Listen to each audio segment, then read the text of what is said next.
terkadang dalam kehidupan kita, ayyuhal ikhwah rahimani wa rahimakumullah, ya, yang namanya minyak itu tidak akan pernah bisa berkumpul dengan yang namanya air.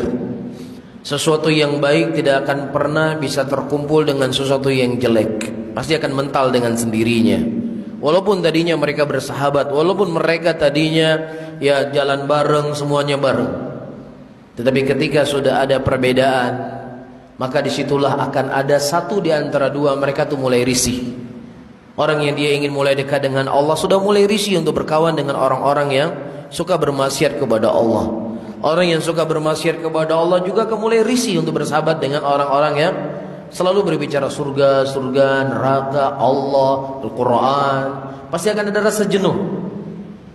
Dan inilah ayyuhal ikhwah rahimani wa rahimakumullah, ujian, ya, yang dulunya mungkin kita punya seorang teman yang sangat baik, ya, maka ketahuilah siapapun yang kita cintai terkadang dia akan terpisah dengan kita. Apakah terpisah dikarenakan kematian kita atau kematian dirinya, ataukah terpisah dengan hal-hal yang sedang kita bahas?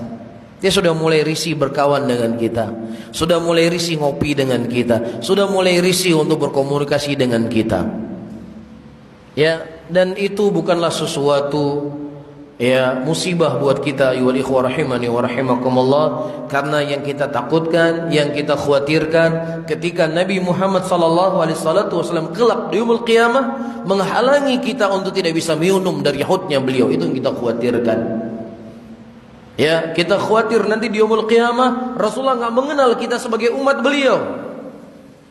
Karena itu yang menjadi pokok pertanyaan yang akan Allah ajukan kepada kita. Apa jawaban atau bagaimana sambutan kalian kepada seruannya para nabi dan seruannya para rasul? Adapun manusia itu bisa hari ini dia cinta kepada kita, tapi bisa saja besok dia akan memusuhi kita. Ya, seseorang yang hari ini kita musuhi dia, bisa saja besok dia adalah orang yang kita cintai. Begitulah roda perkehidupan seorang manusia.